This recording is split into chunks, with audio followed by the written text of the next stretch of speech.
The only way you build personal willpower is you follow through with the silent word to yourself. No one else is listening, only you. But that's the only way you will build your willpower. Now, if you continually let yourself down, then you are not going to build that willpower to make the changes. Welcome to Future Fit Leadership, a podcast for emerging, experienced and executive leaders to build community, grow capability and future focus their career pathways. There has been a global shift in how we lead, and our conversations with leaders and executives explores the skills, strategies and mindsets that is needed to thrive in this ever-evolving landscape of the future. So whether you are a seasoned executive, an aspiring leader, or simply curious about the future of leadership, we are here to give you practical insights to unlock your potential, change the status quo, and break open our assumptions on how work works. Produced in partnership with Future Leadership, a capability ecosystem for boards and executives, Future Fit Leadership is your place for bite-sized learning for executives hungry to make a change. Hello and welcome to Future Fit Leadership. Wherever you are listening to this podcast, I hope you are well. If you have ever rolled your eyes at the idea of meditation in leadership or thought sleep is for the weak, this episode might just change your mind gently but completely. And I will admit that I have been one of those people who has rolled my eyes at the idea of meditation at work. In this conversation, I sit down with Steve Griffith, a leadership coach, meditation teacher, and all-round wisdom bringer who helps leaders unlock clarity, presence, and performance without burning themselves out in the process. He's worked with CEOs, athletes, creatives, and you'll see why. Steve doesn't just talk about balance and well-being like a box to tick. He teaches it as a way of being, a foundation for real, conscious leadership. One of the most powerful things he shares in this episode is a reminder I haven't been able to shake. We are pharmaceutical factories. As human beings, our brains and bodies are hardwired to produce exactly what we need: calm, energy, focus, joy, but only when we stop interfering. And in today's frantic, always-on work culture, most of us are unknowingly shutting down those internal systems with stress, sleep deprivation, and constant overdrive. Steve shares the neuroscience behind it all, and it's fascinating. Meditation, even in small doses, has a measurable impact on brain function, decision-making, and emotional regulation. Sleep? It's not just a nice to have, it's a leadership tool. When you shortchange your sleep, you're not just tired, you're less empathetic, more reactive, and more likely to make poor decisions. Which, let's be honest, most of us have done after a few bad nights and far too much coffee. And then there's stress, the quiet killer of leadership quality. Steve explains how stress literally shrinks the part of our brain responsible for rational thought. So while we're trying to hold strategy, people, and performance, our own biology is working against us if we don't manage it. He doesn't come at it from a place of blame, but of possibility, of what opens up when we stop running on fumes and start leading from stillness. We also unpack one of my favorite themes, the difference between management and real leadership.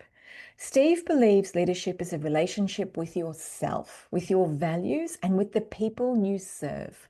And too often we confuse busyness and control for impact. Real leadership, he says, starts in the stillness, the silence, and the breath. This is a conversation for every leader who is tired of surviving success. For anyone who's ever thought, I should have all of this sorted and together by now, and is quietly wondering why it still feels so hard. Steve offers no quick fixes, but he offers something better, a way to back yourself. So if you're craving clarity, resilience, and a reminder that there's more available to us than the hustle and grind, please enjoy my conversation with the calm, clear, and deeply grounded Steve Griffith. Hello, Steve Griffith. Welcome to Future Fit Leadership. How are you today? I'm very well, Sadhna. Thank you very much. Lovely to see you again. And Lovely to be on your podcast. Thank Oh, you. it was been great to reconnect at the last conference that you and I were both at. And I really loved your presentation. So I thought I'd have you on the podcast to discuss some of the work that you're doing. But let's start with Griffith Consulting, which is your business. Maybe share with us how you started it and the key areas that you work in. Well, Griffith Consulting really started in the early 90s. It sort of evolved into a three-pronged business, predominantly more in sport, actually. So we ran leadership programs and developmental programs, utilising tools that I was really keen to bring into sport, like meditation, sort of in the early 90s, where I started with the first sort of contract with the Carlton Football Club, but then Griffith evolved very quickly into a combination of personal growth and development and leadership, but moved into the corporate space sort of in the 90s, but still maintained a strong focus in the football world, or predominantly AFL anyway, apart from individual athletes that I'd work with. So it's evolved over a long period of time, and it's now what you would call a holistic leadership development program that has a number of kind of focus strategies, but it's over a 6-month period. It's a long program. We don't run short one-day programs or short programs. It's more longer development programs, which we can talk more about, I suppose, in the podcast. Yeah, you do talk about meditation, which you've just mentioned, and you say that it solves a number of leadership problems. There's the stress and the link between stress, mental health, and peak performance of leaders is well documented. But meditation, I find, is something in mainstream leadership circles isn't really accepted. I mean, it's not something that I've done a lot of. I've, dipped my toe into it, but not really delved into it. What do you think is holding leaders back from embracing meditation as a tool to reduce, stress and keep their mental health at a level where it needs to be? And how do we change it? Well, I suppose I have a slightly different view on that. We've found that it's been incredibly accepted today. And I suppose I understand, that from our point of view, it's more today there's such a great need that really leaders are looking for other alternative means to manage their ability to maintain high performance in the workplace. But I suppose going back to the reason that it's changed is really that there is more openness in terms of understanding that there's a lot more research in the world. We have over 500 independent research studies that show improvement of using meditation from a wide variety of issues. We do say that stress is the one cause of all leadership problems. But of course, that's not the only tool that we use, but it is the main tool for developing self-awareness.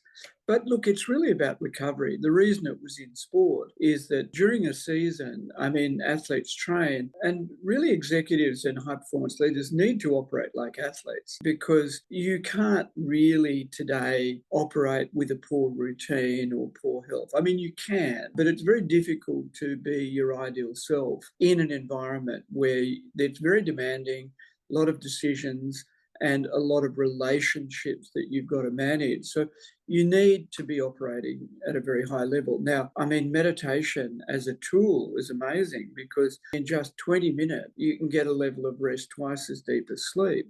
Come out of that feeling refreshed, revitalized.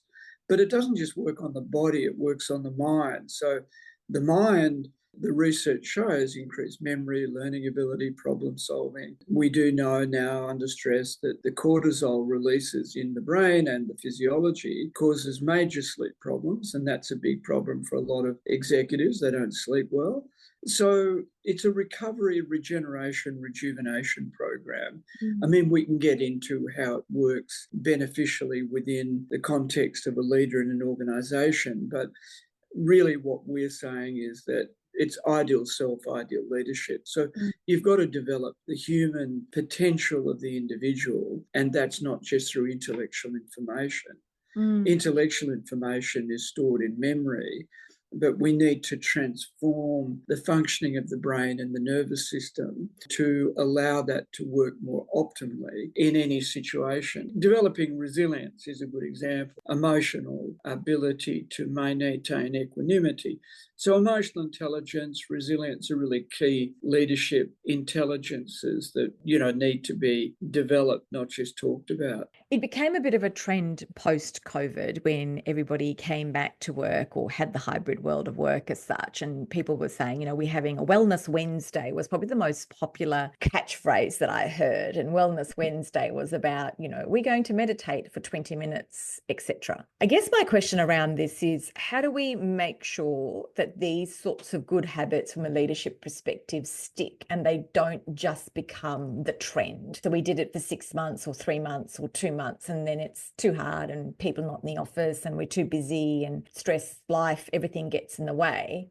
How have you seen leaders make something like that stick in their organisation? Oh, it's a good question. That one's not easy, but in terms of the individual experience of the meditation, I think what you're talking about is more creating time for people to come and do something, not really something that they've learnt perhaps properly or that they've engaged in it from their own initiative or made a decision. It's just sort of something that might have been created within the workspace. I mean, in our programs, they go through a 4-day course, they learn properly. It's like individual instruction from one of our trained teachers, takes an hour initially, and then they have a 3-day program of 2 hours a day. And over those 4 days, they learn a lot about the benefits of the meditation in terms of the research. But once they learn it, and that's the beauty, I mean, once you can take, say, like normally we would probably have anywhere from 20 to 100 people in an organisation go through the program at one time. And let's say it's the first group of 20, well, 10 of them are really positive, but 10 are not so sure whether it's for them. But once they learn it and they actually experience the fact that maybe it's for the first time that they've really felt that their mind is settled and their body is very, very rested, and they may not have had that, in their life, they think, oh, wow, that was the most relaxed I think I've ever been. So they get that experience and then they come out of that, and within a week, they're noticing either I'm sleeping better or I'm feeling better. And so it's self-reinforcing if they learn properly and they learn it and understand the mechanics of it. And because this technique is very easy to learn and it doesn't involve, of course, any philosophy or belief system, but it's the first time they do it, they can do it. It's effortless. It doesn't involve concentration, doesn't involve trying. And by the 4th day, generally they want to do it. Now, you're right. And that's why we run programs which are 6 months long. It's one seminar a month with one-on-one coaching. The research shows now that people are hardwired more to the past, in other words, routines, habits, ways of doing things, than they are to the future. So I don't know if we've all heard of neuroplasticity today and the brain, but what happens is that if you have about 80,000 thoughts a day, and every single thought is like an abstract expression of nothingness, really. Where does a thought come from? What is a thought? But the moment you have a thought, the brain converts that thought into a neurochemical. And so human beings are predominantly pharmaceutical factories on leg. Your mood and your energy is dictated to a large extent by emotion and thought, but that has been transferred into a different set of hormones or neurochemicals in the physiology that are dictating that mood or state that you're in. So changing your state is not as easy as just changing your thinking, because the brain builds sort of neurological connections, which we called dendrites in the brain, that actually create the hardwiring that kind of form. It's like a repeated habit in sport, builds a big network in the brain that allows a golfer or a footballer or a tennis player to perform at a much higher level, because they're repeat practice over many more hours than, say, you or I, who might not be very good at that, but That's because we don't practice it very often. But there's a neurological network development on that repetition. Now, it's the same for leaders. If they're emotionally poor at reacting, or if they're unconsciously really unaware of how they're communicating, then if that's repeated over and over, that builds a network in the brain as well. And so even though when someone wants to change or they're in a program to change, it's not that easy. So it reverts back to your original question, which is very valid, is that people revert back quickly to old habits and routines unless it can be maintained over a long period of time. And that's what our programs do with leaders. They stay with them for long periods of time and hold them accountable to the agreed changes that they want to make. If you're talking to leaders today, what's one small daily practice that you could recommend to leaders to regulate their stress and stay mentally agile? Well, it's meditate. That's what you're going to say, aren't you? That's you see, when people get stressed, the frontal cortex, the brain goes offline. So that's when they make poor decisions and their emotional self-awareness is not there. So the reason it's so important, I mean, apart from using a technique like meditation, I mean, obviously sleep is really important. You know, good quality sleep is essential. I mean, other routines, there's a plethora of routines that you need to develop, but you need a good sleep routine. Meditation helps that, but you need a good exercise routine. You know, it doesn't have to be long, but 30 minutes, you know, walking or going to the gym for 30 minutes or swimming.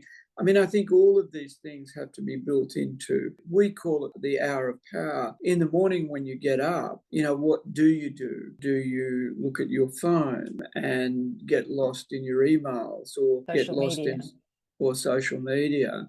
That's a no-no, right? When you wake up, you've only got a little window that we call that hour of power where you put yourself in your ideal state. And that sets you up for the day. So if you can meditate, exercise, don't look at your phone. Don't let the world into your mind until you're ready. You know, you've basically prepared yourself to respond to the world positively and solution-minded. So our mantra is, you know, being above the line, positive thinking and solution-minded.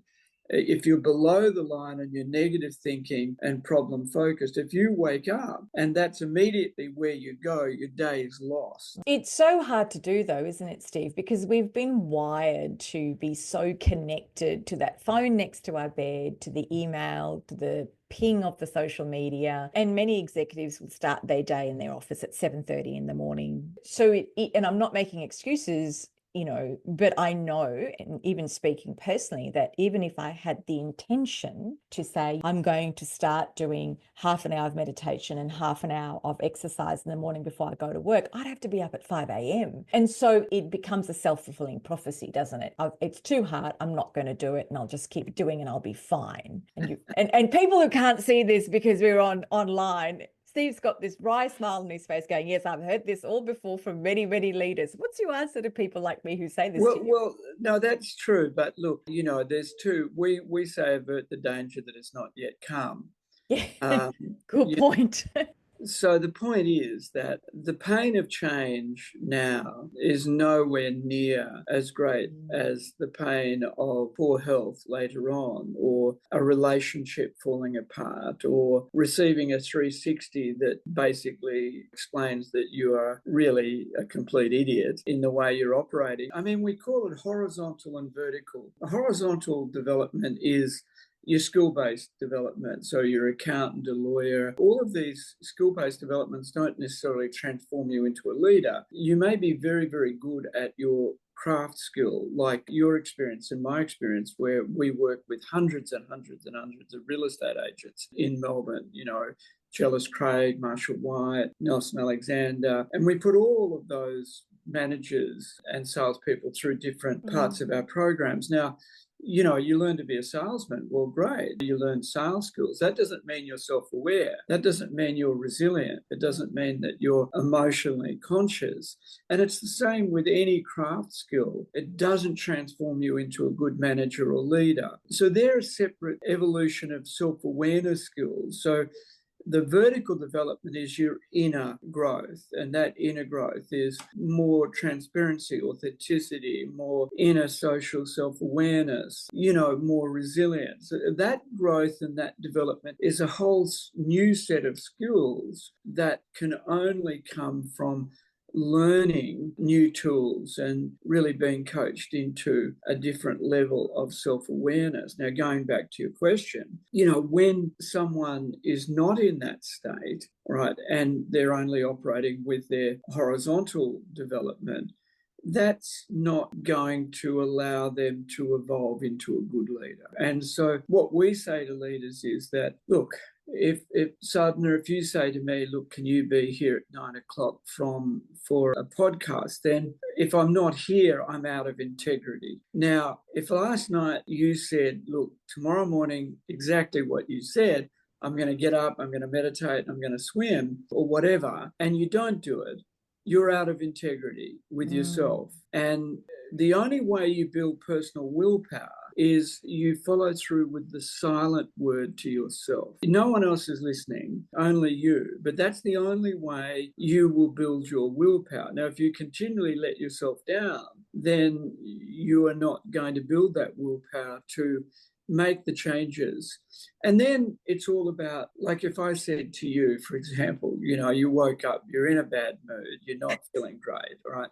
But how would you feel if you went for a walk or went for the gym? Would you feel better? Yeah, of course. We've just got to never go with the mood that we're in, but go with the mood that we will be when we change or do something differently to change. You've talked about the work you've done in the real estate sector, but you've also done work in other sectors. You did work in the construction sector, which I can imagine would be a very challenging environment to do mental health or mental wellness work in.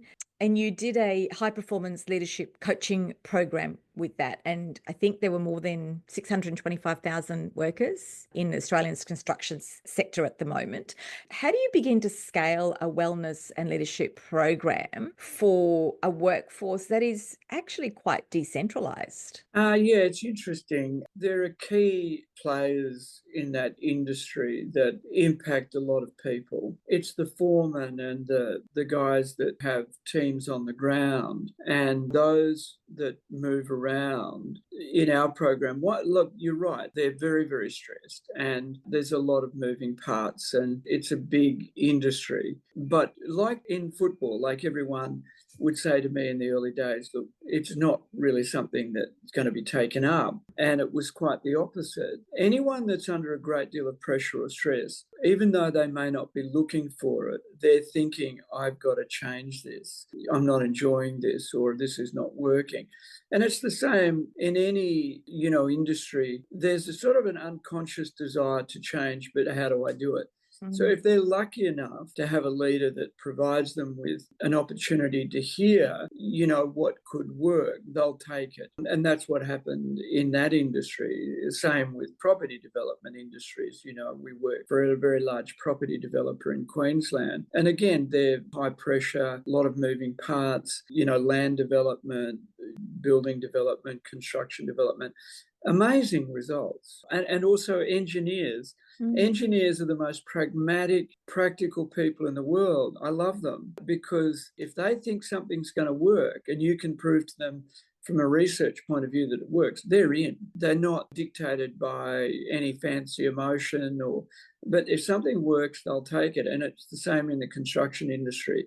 If something works, they'll do it. And that's what we found. So interesting. And you also did some work in the 2019-2020 bushfires that devastated the Toowong Shire. I'm interested to know, what did it take to lead a large team through such a large-scale loss, not just from an operational perspective, but from an emotional perspective as well? Well, we were there at the aftermath of that in regional Victoria, but that was conducted through one of the local governments that was impacted greatly by the fires. And yes, like the aftermath of COVID, there's a lot of kind of delayed trauma or delayed exhaustion of dealing with that particular incident in their region. And so the meditation was used there successfully as part of a developmental program of culture and wellbeing. And again, that is what really made massive changes very quickly. And I'd like to add there that we did a lot of work just in this area of trauma using, we call it the Resilient Mind program, but it was using the meditation. We did a lot of work with vets and returned soldiers from many different regions like Iran, Iraq, Afghanistan, and that was part of a program that was put together, from the government's point of view. And again, the meditation was a winner. What we have to understand is that stress is stored in the physiology. See, modern psychology is valid and it works, but it approaches the individual on a little bit of reflection of where stress has come from, what the cause of it is, and that's an intellectual communication or conversation. And I can get perspective with that, and that's very important, like counselling, all of that really helpful. But the stress is no longer just in memory. It's lodged in my physiology as a chemical imbalance because the trauma is no longer just about the memory of the issue. It is actually an imbalance chemically within the human physiology. Now, that's why human beings sleep. Sleep is a factor to allow the autoimmune system to heal, but it's not deep enough and it's not refreshing enough. And that's why meditation for literally 5,000 years has been a human development tool. Nothing to do with philosophy or religion or anything like that. It's really been a tool for human growth and development. But how it works is that your own immune system, if it's in a state of least excitation, in state of rest, which it does in meditation, it allows the nervous system to locate structural abnormality or chemical imbalance. I mean, that's what Hans Selye coined the word stress in the 40s, where he stole it from the engineers and he used it in human physiology. And he said that stress is not in the world. What's in the world is pressures, challenges, and change. They're the three constants. Now, one individual responds to that in a way that causes them no stress, but another individual responds to that and it causes enormous stress. So stress is not in the world. Stress has been used to be kind of, this is stressful. That's not what the original terminology meant. Stress was, in engineering terms, it was pressure that caused structural damage to a piece of steel or a piece of wood or cement. But in the human physiology, Dr. Hans Selye described it as neurological and chemical damage that is caused by mental and emotional pressure. So stress is in the physiology. So you have to get rid of that. And this is what we really discovered with vets, is that the counselling did work, but not to the degree to which it removed the chemical imbalances and neurological imbalances in the nervous system. And when they did learn to meditate in over a 6-month period, it changed the nervous system. It eliminated the stress from the nervous system. And all of a sudden, they began to notice that they're just operating differently in the world. Not because they were trying to change, but because the nervous system had changed. And you say you do your program for 6 months. Is that because how long it takes our bodies to react to something like that change? So we've spent years and years and years putting our body under stress, and to have the neurological change that you're talking about, is that why you do it for 6 months? Not really, no. I mean, it goes back to the neurological change. So in our program, when they come into it, because it's only 1 day a month, they learn many different aspects of leadership development. So when they come into it, they do a deep dive into understanding what they personally want to do differently. So they establish goals and they go on a really authentic journey with their team about what's working in the organisation, what's not working in their team, what's not working in their personal life. And they share that. A lot of vulnerability and authenticity, which brings them together. And then they go on a journey. So, that means that I begin to understand you a lot more at a personal level rather than me just meeting you in a meeting. It's an agenda-driven meeting. you and I are pitted against each other on budgets, or we're pitted against each other on how we view how things should be done. That all kind of works to a degree, but unless you can do a developmental, authentic program with the group, they won't grow to the level where we become very good at understanding each other. So that's the first part. And then they learn, look, in our program, we go self-leadership is number one. So, these are the context of the developmental 6 months. So self, understand that if you're not in the right state, you can't lead properly. See, you can become a manager and have a title, but your team will make you a leader, right? I'm only a leader if I'm actually leading my team and they believe in me as the leader. I might have the title as a manager, but it's how I lead them that really makes me a leader. And so that's the first thing. I've got to understand, where are my gaps? What journey do I have to go on? And I get feedback from you as a colleague. You see, people often ask me, is it important to manage up, to above? And I say, not as much as it is to manage across. So I need to make sure that I'm got a great relationship with all my peers and understand what they think as well as my team. That's a very important thing. So first thing is ideal self or self-leadership. And so the whole program's orientated towards, over 6 months, I should evolve myself. And we have 12 competencies which we measure for the development of that self, that we measure before and afterwards. And then we go to the second one, which is one-on-one leadership. It's actually not team, it's one-on-one. If I'm not developing my relationship one-on-one with my team, then I will definitely fail. So that means, how do I develop authentic one-on-one conversations? How do I really develop that relationship? See, everything today is transactional. It is. It's transient and transactional. And you've got to go beyond that to really develop a deep, meaningful, purposeful, value-based relationship. And that should be with your team. And so one-on-ones we hold higher than the team development. So team development is about shared vision, everyone being on the same page in terms of their goals, and sharing so that they're all working together to produce what we call accountable results. So everything's about accountability, and a leader has to hold everyone accountable to getting the integrity of agreement of what they've said they're going to do. But that'll come out of the one-on-ones, won't come out of the team meeting. I have to hold my people accountable in a one-on-one, not in a team meeting. That's a shared thing. And then we've got organisation. So self, one-on-one, team, and then organisation. That then evolves over the 6 months. But then you've got personality profiling. We use the Enneagram. I don't know if you've heard of that. No, I haven't, no. Oh, well, that's an amazing tool. We use the Enneagram as personality profiling. They learn to coach. They learn all about health, wellbeing, meditation. So it's pretty comprehensive.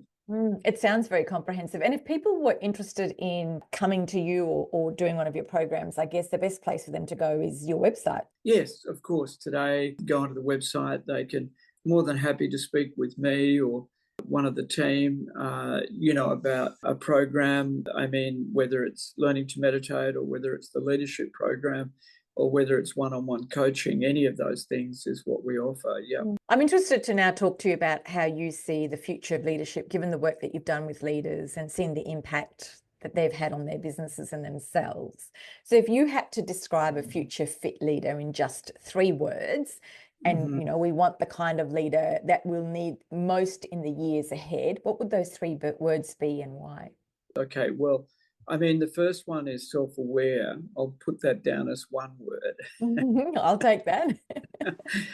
They need to be self-aware, which means that they're more conscious of how they're operating in the world. And the second is they're values-based. So they understand their values, and therefore that's how they hold themselves to operate in the world, even when their values are challenged by external circumstances. And I'd say the third one is resilience, because I think more and more people will need that today. But I'll accompany that resilience with more ease and peace within themselves. So it's not just resilient pushing through, it's sort of an inner resilience that is accompanied with more ease or more inner ability to maintain their own peace under challenges and pressures from that point of view. So, it's an interesting, you can get lost in the global kind of context of leadership. And obviously we have operated at a governmental level, at different levels, state, federal, local. So we've had a lot to do with different ministers and different aspects of that. But, the world is increasingly more complicated, and, the ideological extremes that, presented, luckily not so much in Australia, I think. The last election was very interesting from that point of view. But when you look at American politics and you look at the world politics as a whole, you're getting more extreme views which are not compatible with each other, and that's very difficult. What's the one future shift coming in the next few years that you think most leaders are underestimating or not prepared for? One future shift that they're not prepared for. Well, ambiguity. One of the important traits of a leader is impartiality. It's an interesting way of looking at it, but I have to be able to look at both points of view positively. I have to engage. I have to understand. I have to be within myself open enough to want to understand a view that's different to my own without pushing it away or overly defending my view or reacting to a view that is different to mine. Now, the cause of that is lack of self-awareness. If I've got strong inner resilience and self-awareness, if you have a different view to me, that's okay, because your views and my views are not me, right? I'm not my view, right? I could have a view today that's very different to the view I have tomorrow. So when people think that they are their thoughts and views, they're not. They're not. Yeah, but I need information. So if I can find information from you that actually challenges my view and decides that as a result of that view, I'll change my view. But if I'm low self-esteem, low self-awareness, I'm just defending a point of view, and therefore I'm not interested in your view. That's a problem. So I'd say that's the greatest challenge. The ambiguity. Lack of self-awareness. Yeah. Ambiguity and lack of self-awareness. What are the possibilities or shifts you see in the future of leadership or work that really excites you, and why? What really excites me, I think that the continued openness to change. I think there is a definite shift. It might be coming from pain and it might be coming from not finding things easy, but I think that there is an openness, at least here in Australia.